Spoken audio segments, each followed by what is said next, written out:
नमस्कार। आज NCERT series का क्लास 8 का अध्याय 14 विद्युत धारा के रासायनिक प्रभाव को हम शुरू करने वाले हैं। तो आज हम इसमें जो आपकी इलेक्ट्रिसिटी है उसके क्या क्या आपके केमिकल्स इफ़ेक्ट होते हैं वो हम जो आज यहाँ पर पढ़ेंगे। ठीक है, तो ये जो है आपकी एनसीईआरटी सीरीज़ आपके बहुत सारे एग्ज़ाम्स के लिए, ना सिर्फ आपकी 8th क्लास के लिए, आपके जितने भी कम्पिटिटिव एग्ज़ाम है, चाहे आप रेलवे का है, चाहे आपका कोई एसएससी है, एचएसएससी है, यूपीएससी है।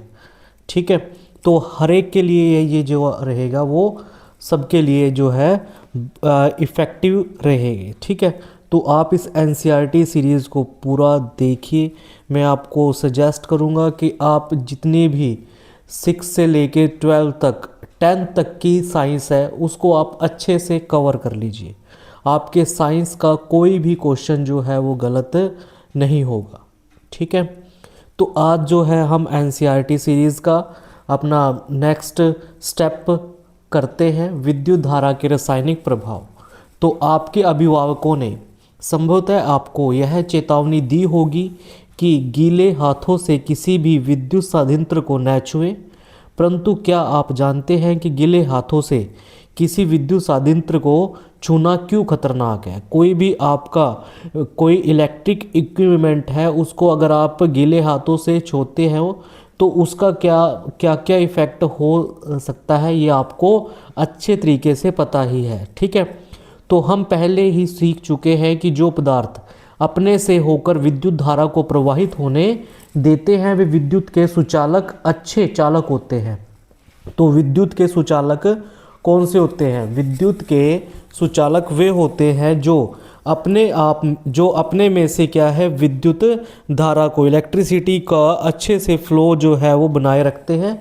वो क्या है, आपके विद्युत के सुचालक या आपके गुड कंडक्टर होते हैं। इसके विपरीत जो पदार्थ अपने से होकर विद्युत धारा को आसानी से प्रवाहित नहीं होने देते वे विद्युत के हीन चालक होते हैं, यानी कि वो जो है वो इलेक्ट्रिसिटी के अच्छे कंडक्टर नहीं होते हैं। तो कक्षा 6 में यह जांच करने के लिए कि कोई पदार्थ अपने से विद्युत धारा को प्रवाहित होने देता है या नहीं, हमने एक संप्रेक्षित यानी कि टेस्टर बनाया था। क्या आपको याद है? उसे सुनिश्चित करने से संप्रेक्षित ने हमारी किस प्रकार सहायता की थी, यानी उस टेस्टर ने हमारी कैसे हेल्प की थी। तो आप इस को जो है, इस यंत्र को आप अपने घर पर बना भी सकते हैं और ये आपके पास मार्केट में इजीली अवेलेबल भी हो जाता है। तो ये आपके पास कंडक्टर जो है वो आपको दिखाया गया है। ठीक है, उसके बाद आते हैं आपके पास, हमने देखा है कि धातुएं जैसे तांबा तथा एल्युमिनियम विद्युत का चालन करते हैं, जबकि कुछ पदार्थ जैसे प्लास्टिक, लकड़ी विद्युत का चालन नहीं करते। तथापि अभी तक हमने अपने टेस्टर से केवल उन पदार्थों की जांच की थी जो ठोस अवस्था में थे, यानी कि जो सिर्फ किसके अंदर थे, जो आपके सॉलिड अवस्था के अंदर थे। लेकिन द्रवों के प्रकरण में क्या होता है, जो आपके लिक्विड है उनमें क्या होता है, क्या द्रव भी विद्युत के चालन करते हैं, आइए ज्ञात करें। तो पहेली तथा बूझो आपको स्मरण कराना चाहते हैं कि हमें प्रयोग करते समय कभी भी मुख्य तारों या मेंस अथवा जो आपके पास इन्वर्टर है या फिर आपका जनरेटर है से विद्युत आपूर्ति नहीं करनी चाहिए। यहाँ सुझाए सभी क्रियाकलापों में केवल विद्युत सेल का ही उपयोग करना चाहिए। क्या द्रव विद्युत चालन करते हैं? तो ये आपके पास क्वेश्चन आता है। ठीक है, तो यहाँ पर यह जांच करने के लिए कि क्या द्रव अपने से होकर विद्युत धारा को प्रवाहित होने देते हैं या नहीं, हम उसी टेस्टर का प्रयोग कर सकते हैं। तथापि अब हम सेल के स्थान पर बैटरी का उपयोग करेंगे। तो टेस्टर का उपयोग करने से पहले हम यह भी परीक्षण करेंगे कि यह कार्य कर रहा है या नहीं कर रहा है। तो यहाँ पर आपके पास एक क्रियाकलाप एक्सपेरिमेंट नंबर 14.1 जो है दिखाया गया है। तो टेस्टर के सिरों को क्षण भर के लिए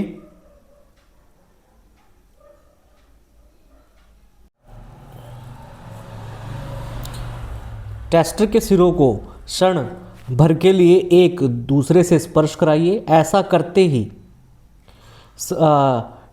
संप्रेक्षित या टेस्टर का परिपथ पूरा हो जाता है और बल्ब दीप्त हो जाना चाहिए। तथापि यदि बल्ब दीप्त नहीं होता तो इसका अर्थ है कि आपका जो टेस्टर है वो कार्य नहीं कर रहा है। क्या आप इसके संभावित कारण बता सकते हैं? क्या यह संभव है कि तारों के संयोजन शिथिल या बल्ब फ्यूज हो गया है अथवा आपके सेल बेकार हो गए हो?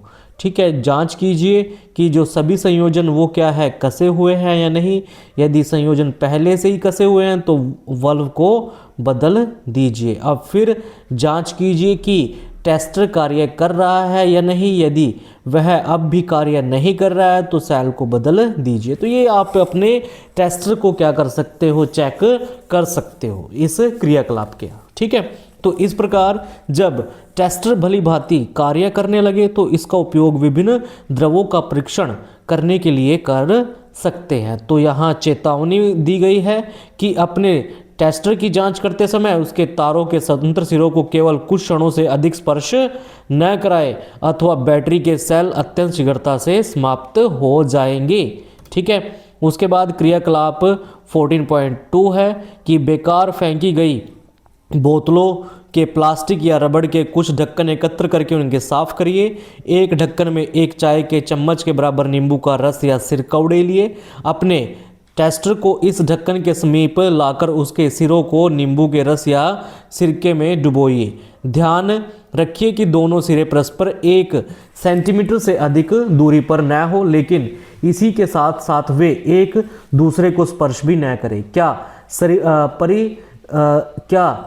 टेस्टर का बल्ब दीप्त होता है? क्या नींबू का रस या सिरका विद्युत का चालन करता है? तो नींबू के रस या इसके सिरके को आप सुचालक या हीन चालक में से किस वर्ग में रखेंगे? तो ये आप जो है टेस्ट कर सकते हो कि आपका जो द्रव है, जो लिक्विड है, वो भी विद्युत का चालक है या नहीं है। ठीक है, तो इससे आप क्या है, इसकी जो है आपके द्रव की भी आप क्या है टेस्ट कर सकते हो। ठीक है, तो जब टेस्टर के दोनों सिरों के बीच का द्रव अपने से विद्युत धारा को प्रवाहित होने देता है तो टेस्टर का परिपथ पूरा हो जाता है।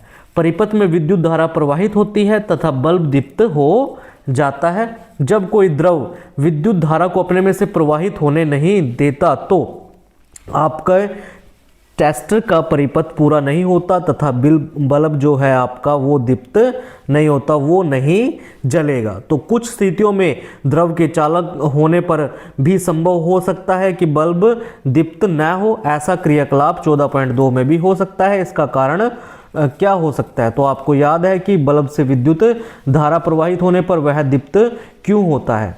तो विद्युत धारा के ऊष्मीय प्रभाव के कारण बल्ब का तंतु उच्च ताप तक गर्म होकर दीप्त हो जाता है। तथापि यदि परिपथ में विद्युत धारा दुर्बल है तो तंतु पर्याप्त गर्म न हो पाने के कारण दीप्त नहीं हो पाता। तो अब आप यह जानना चाहेंगे कि किसी परिपथ में विद्युत धारा दुर्बल कब होती है। तो यद्यपि कोई पदार्थ विद्युत धारा का चालन कर सकता है, परंतु यह संभव है कि वह धातु की भांति आसानी से विद्युत का चालन न कर पाता हो। इसके कारण जो आपका टेस्टर था उसका परिपथ तो पूरा हो जाता है, लेकिन फिर भी जो है वो आपका प्रवाहित विद्युत धारा जो है वो इतनी दुर्बल होती है कि जो आपका बल्ब है वो आपका दीप्त नहीं हो पाता। क्या हम कोई ऐसा अन्य टेस्टर बना सकते हैं जो आपकी जो बिल्कुल कमज़ोर, आपकी दुर्बल धारा को भी आपको बता सके? तो एक अन्य टेस्टर बनाने के लिए आप विद्युत धारा के किसी अन्य प्रभाव का उपयोग कर सकते हैं। यह आपको याद है कि विद्युत धारा चुंबकीय प्रभाव उत्पन्न करती है। तो याद रखना है हमने कि जो आपकी विद्युत धारा, हमने ये पिछले अध्याय में भी किया था कि जब भी एक तार में से विद्युत धारा गुजरती है तो अपने चारों ओर चुंबकीय प्रभाव को इफेक्टिव कर देती है। ठीक है, तो उसके पास रखी चुंबकीय सुई पर क्या प्रभाव पड़ता है? विद्युत धारा के बहुत दुर्बल होने पर भी चुंबकीय सुई में विक्षेप देखा जा सकता है। क्या हम विद्युत धारा के चुंबकीय प्रभाव का उपयोग करके कोई टेस्टर बना सकते हैं, तो ये आप क्रियाकलाप में कर सकते हो। ठीक है, तो आप चित्र 14.2 के टेस्टर में विद्युत बल्ब के स्थान पर अब एलईडी का उपयोग कर सकते हो। तो एलईडी दुर्बल विद्युत धारा प्रवाहित होने पर भी क्या हो जाते हैं, जलने लगते हैं। तो एलईडी के साथ दो तार जुड़े होते हैं, इन तारों को लीड्स कहते हैं। एक तार दूसरे की अपेक्षा थोड़ा लंबा होता है। याद रखिए कि एलईडी को किसी परिपथ में जोड़ते समय इसके लंबे तार को सदैव बैटरी के धन टर्मिनल यानी कि इसके पॉजिटिव से और छोटे तार को बैटरी के नेगेटिव टर्मिनल से जोड़ते रहे। ठीक है, तो ये आप इसको 14.3 क्रियाकलाप से कर सकते हो। ठीक है, इसमें आगे आपका जो है सुचालकहीन चालक, इसमें आप जो है अच्छे से इसको भी क्या कर सकते हो, आप बता सकते हो कि नींबू का रस चुंबकीय सुई विक्षेप दिखाता है या नहीं। तो यहाँ पर हाँ, ये आपका सुचालक है या हीन चालक है, तो ये आपका एक अच्छा चालक है, यानी कि क्या है, एक आपका गुड कंडक्टर है ये। ठीक है, तो सारणी 14.1 से हम देखते हैं कि कुछ द्रव विद्युत के सुचालक है तथा कुछ हीन चालक है। ठीक है, तो पहेली ने कहा जब टेस्टर के स्वतंत्र सिरे एक दूसरे को नहीं छूते हैं, संभव है कि उनके बीच में वायु हो।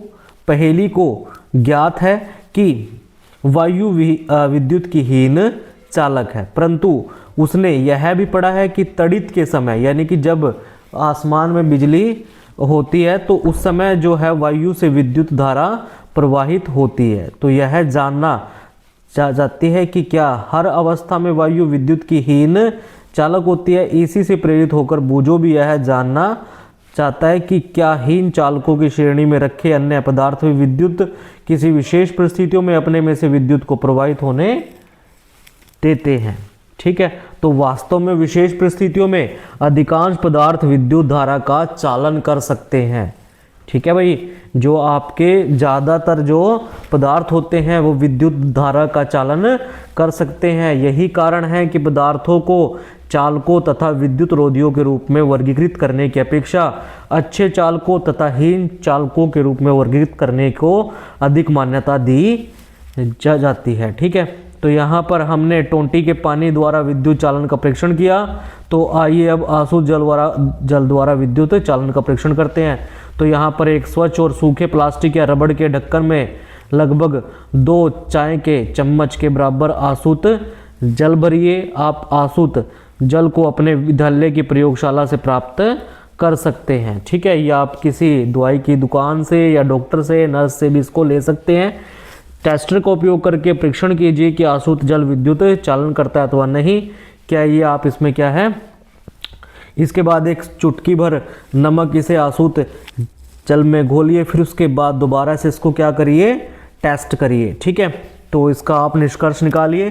तो जब हम आसूत जल में नमक घोलते हैं तो हमें नमक का घोल प्राप्त होता है। ठीक है, तो यह विद्युत का अच्छा चालक है। तो याद रखना भाई, आसूत जल में जब हम नमक को घोल देते हैं तो ये विद्युत का अच्छा चालक बनता है। जो जल हमें नलों, हैंडपंपों, कुओं, तालों आदि से प्राप्त होता है वह शुद्ध नहीं होता, उसमें अनेक लवण घुले हो सकते हैं। खनिज लवणों की थोड़ी मात्रा उसमें प्राकृतिक रूप से विद्यमान होती है, इसलिए यह जल विद्युत का सुचालक होता है। इसके विपरीत जो आसूत जल होता है वो लवणों से मुक्त होने के कारण हीन चालक होता है। ठीक है, यानी कि जो आपका आसूत जल जो होता है उसमें किसी प्रकार के लवण नहीं होते, इसलिए वो आपका गुड कंडक्टर नहीं है। ठीक है, जल में थोड़ी मात्रा में प्राकृतिक रूप से विद्यमान खनिज लवण मानव स्वास्थ्य के लिए लाभदायक होते हैं, परंतु अगर ये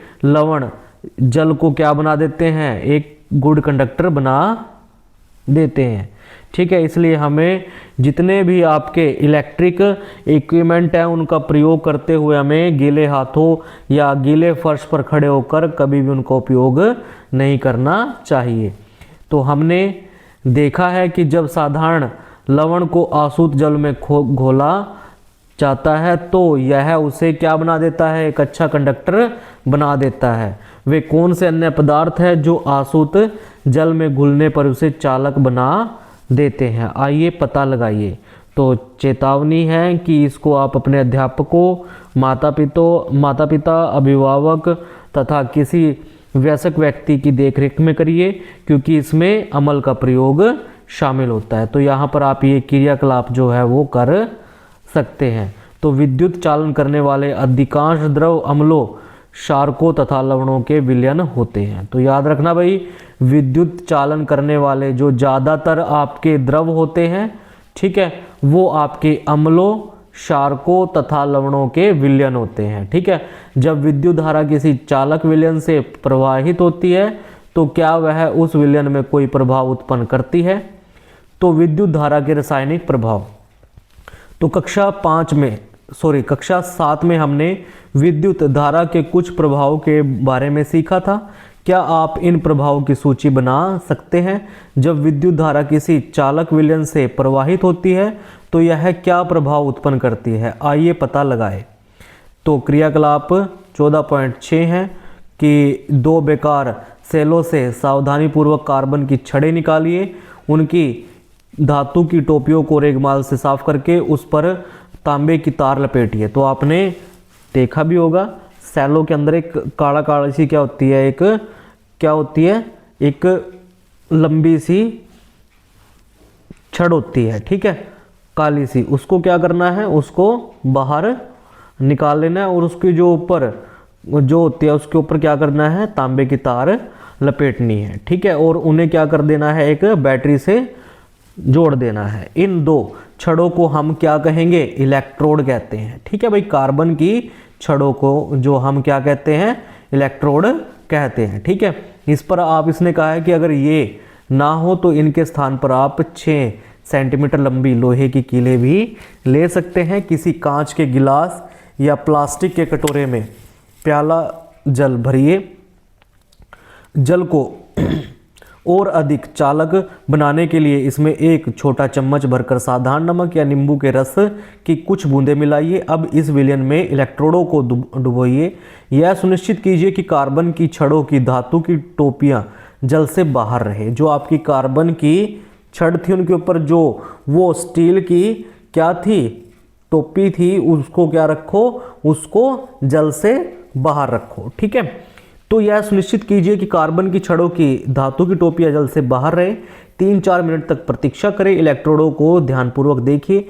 क्या आप इलेक्ट्रोडों के समीप किसी गैस के बुलबुले देख पाते हैं? क्या हम विलयन में से हो रहे परिवर्तनों को रासायनिक परिवर्तन कह सकते हैं? तो कक्षा 7 में पढ़ी गई रासायनिक परिवर्तन की परिभाषा को स्मरण कीजिए। तो यहाँ पर एक बताया है कि सन 1800 में एक ब्रिटिश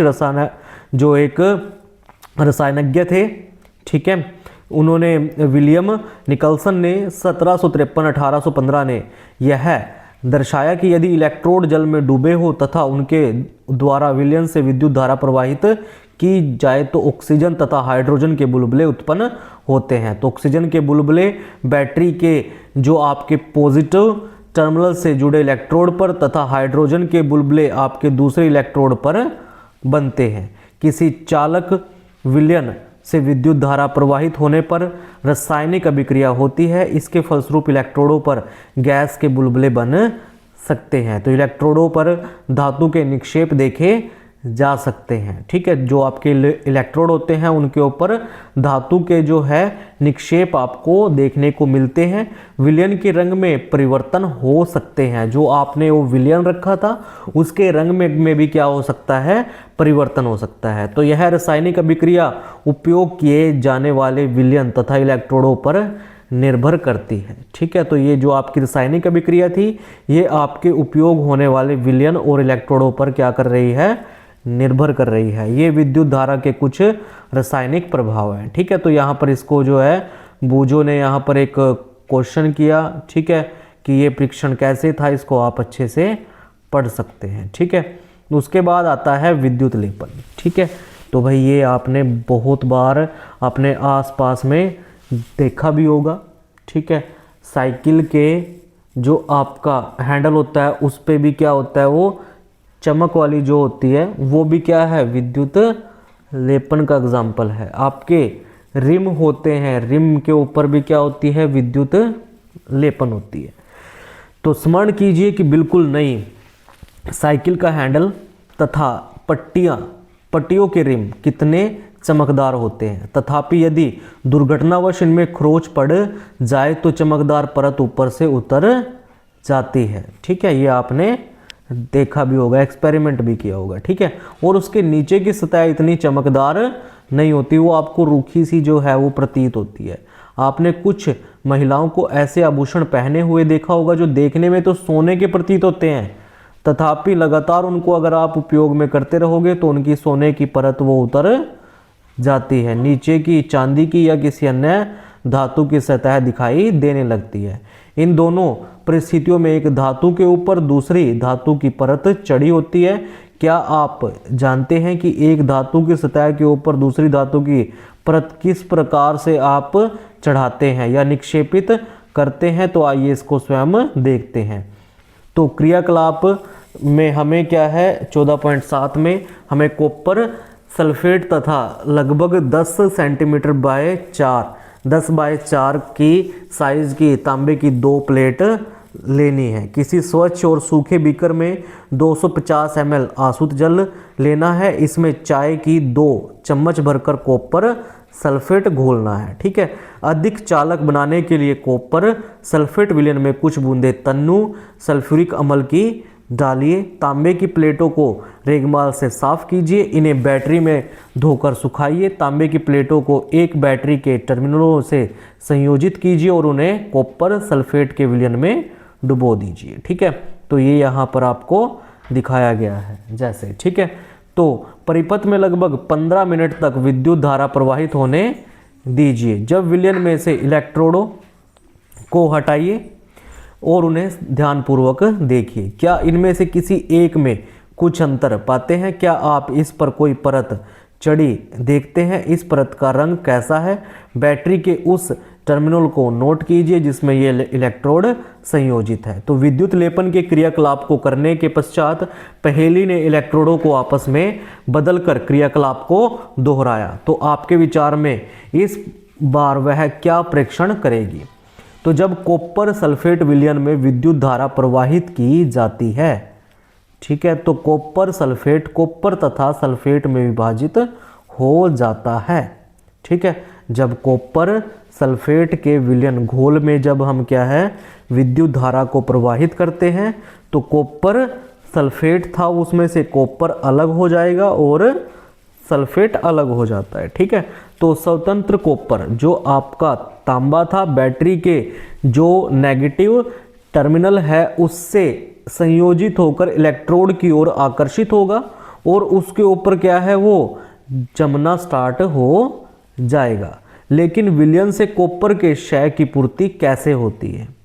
तो दूसरे लोग इलेक्ट्रोड से जो तांबे की प्लेट से बना है समान मात्रा का कॉपर विलयन में घुल जाता है। इस प्रकार विलयन से जो कॉपर कम हुआ है वह विलयन में पुनः स्थापित हो जाता है। यह प्रक्रिया चलती रहती है।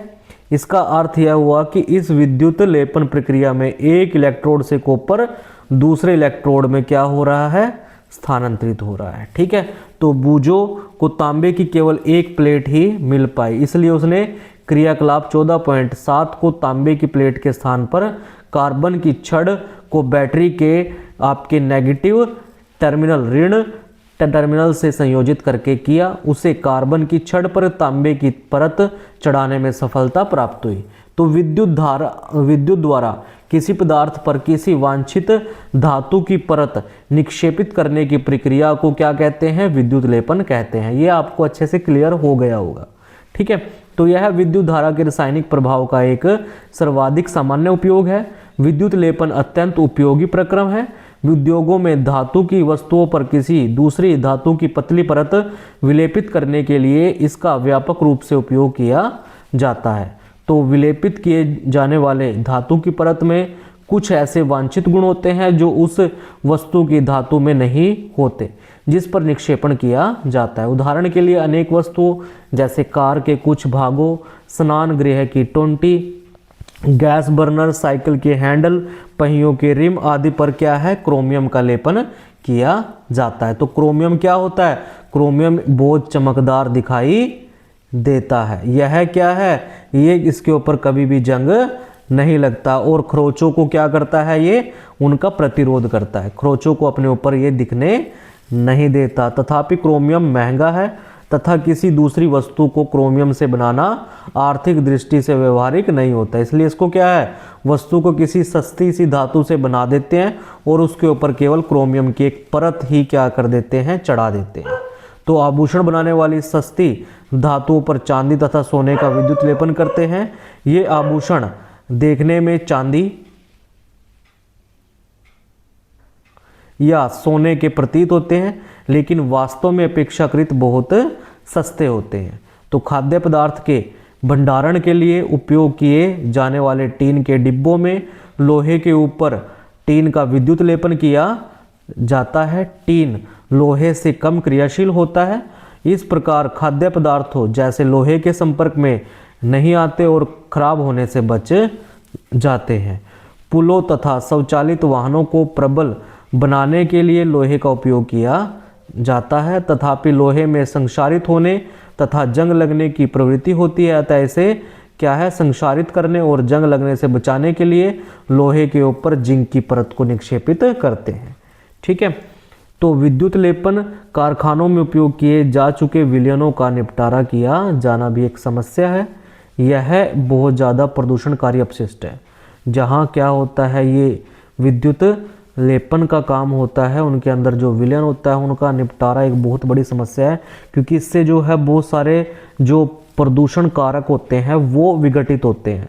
ठीक है, जिनका निपटान करना क्या है, बहुत ज़्यादा ज़रूरी है, वरना वो हमारे वातावरण को बहुत ज़्यादा नुकसान पहुंचा सकते हैं। ठीक है, इसके लिए बहुत सारे दिशा निर्देश दिए गए हैं। ठीक है, तो यहीं पर हमारा जो है ये चैप्टर ख़त्म होता है। ठीक है, तो इसको आप अच्छे से एक बार रीड कर सकते हो। इसके आप जो है अगर नोट्स जो है अगर टाइम पर बनाते रहे तो ये आपके लिए बहुत ज़्यादा फ़ायदेमंद रहेंगे। ठीक है, तो विद्युत धारा के रासायनिक प्रभाव आज यहीं पर हमारा समाप्त होता है। आप जो है हमारे चैनल को लाइक कीजिए, सब्सक्राइब कीजिए, कमेंट कीजिए, ताकि हम आपके लिए ये NCERT सीरीज़ आगे ऐसे ही चलाते रहे और आपके लिए आगे जो है वो नोट्स भी हम लेके आएंगे। ठीक है, और कुछ उसके बाद जो आपके इम्पोर्टेंट क्वेश्चन जो आपके एग्ज़ाम्स के अंदर आते हैं उनको भी हम जो है अपने चैनल पर डिस्कस करेंगे आपके साथ। ठीक है, तो थैंक यू।